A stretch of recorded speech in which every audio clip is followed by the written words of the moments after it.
Have you ever wondered about the grandeur of the universe and the mystery of life's existence? It's a thought-provoking question, isn't it? But it's one that's been asked by countless generations before us, and will likely be asked by countless more to come. The universe, in all its vastness, is a source of infinite fascination. It's the ultimate puzzle, a story written in the stars, and we, as mere specks within it, continually strive to understand our origins and place in this cosmic tapestry. This quest for understanding is more than just intellectual curiosity.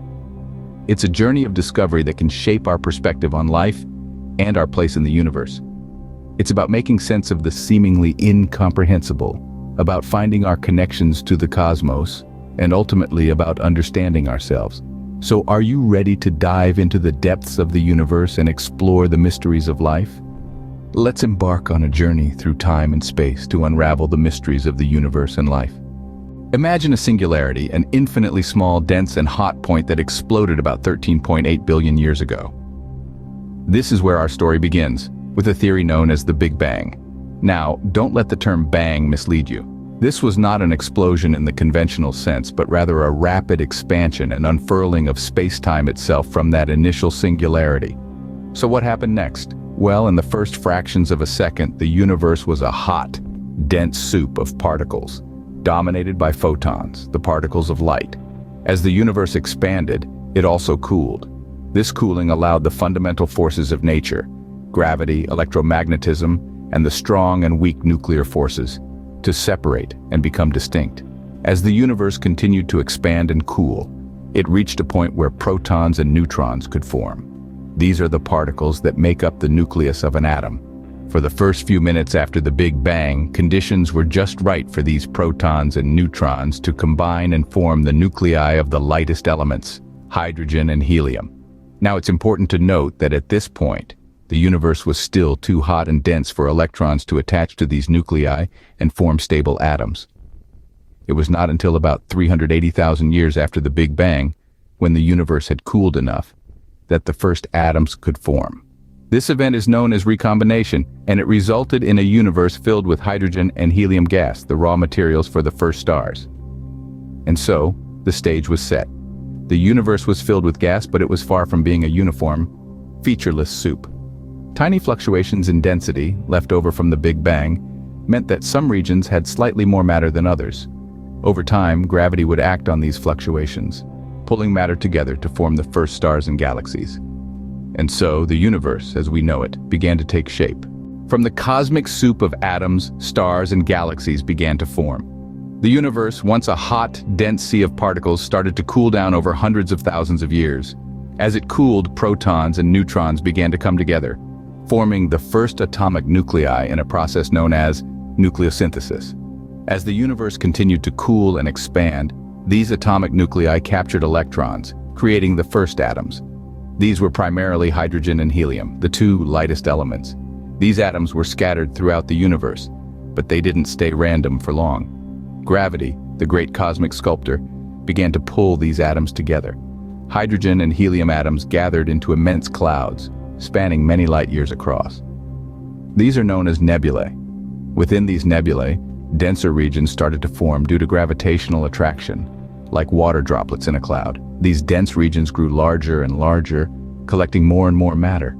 The pressure at the core of these regions became so great that hydrogen atoms began to fuse together, releasing energy in a process known as nuclear fusion. This is the birth of a star.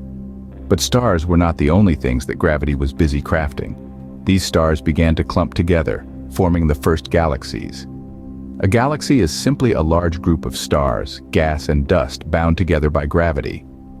The process of galaxy formation is still an area of active research, but we know that it involves the merging of smaller galaxies and the accretion of gas from the cosmic web. In the vast cosmic ocean, our home galaxy, the Milky Way, was born. The Milky Way is just one of billions of galaxies in the universe, each with its own unique set of stars, planets, and other celestial bodies. It's a testament to the incredible power of gravity and the fundamental forces of nature that we can witness such beauty and complexity, all originating from a cosmic soup of atoms. In one arm of the Milky Way, a cloud of gas and dust began to collapse under its own gravity. Now you might wonder, how did this lead to our solar system's birth? Well, this event, my friends, is the start of a beautiful cosmic dance that gives birth to stars and their planetary systems. As the cloud collapsed, it started to spin, forming a flat spinning disk with a bulge in the middle. This bulge, under the relentless rule of gravity, became denser and hotter, eventually sparking the nuclear fusion reactions that birthed our sun. This process, known as accretion, is how stars are born, and our sun is no different. The remaining gas and dust, now orbiting around this newborn star, didn't just dissipate into the great cosmic void. Instead, it began a similar process of accretion. Tiny particles stuck together, forming larger and larger clumps. These clumps smashed into each other, growing bigger and bigger until they became planetesimals, the building blocks of planets. In the inner part of the disk, closer to the sun where it was hotter, these planetesimals were made mostly of metal and rock. They merged to form the terrestrial planets: Mercury, Venus, Earth, and Mars. Further out, where it was colder, planetesimals were composed of icy compounds. These icy bodies came together, capturing gas from the surrounding disk, and formed the gas giants, Jupiter and Saturn. Beyond them, the ice giants Uranus and Neptune took shape. But what about our home, the Earth? Well, it was formed right in the middle, in a region astronomers call the Goldilocks zone.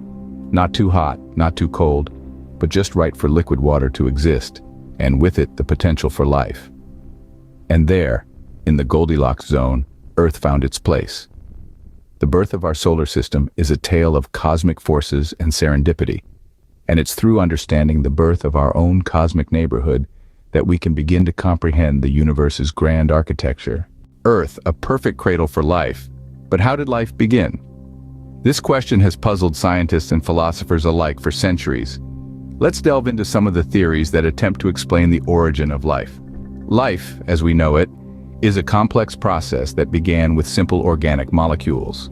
But how did these molecules come to be? One theory, the Miller-Urey experiment, demonstrated that conditions on early Earth could have led to the formation of these organic molecules from inorganic precursors. A mixture of water, methane, ammonia, and hydrogen was subjected to electrical discharge, mimicking early Earth's conditions.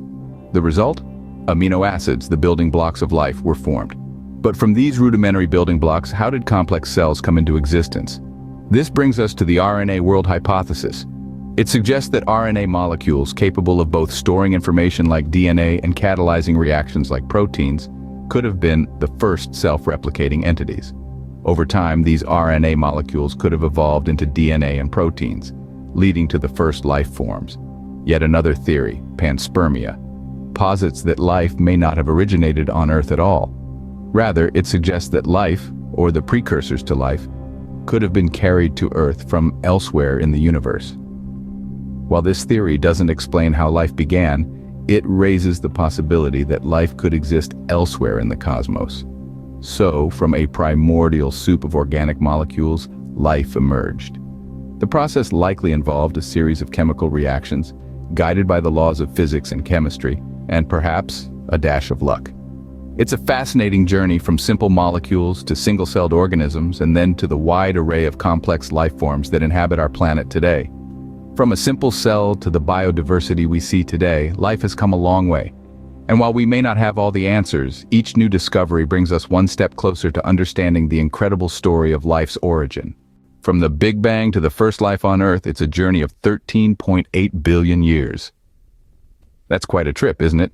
We've traveled back in time from the violent explosion that marked the beginning of everything, the Big Bang, which gave birth to the stars and galaxies. We've witnessed the birth of our very own solar system, the cradle of our existence. We've seen the formation of the Earth, a beautiful blue marble, perfectly positioned for life to take root.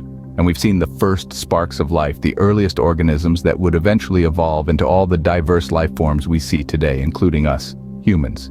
This vast cosmic journey, from the Big Bang to life on Earth, is a testament to the incredible power and complexity of the universe. It's a story of time, space, and life intertwined in a cosmic dance of epic proportions. The universe is a cosmic theater, and we are its humble audience, marveling at the grand spectacle.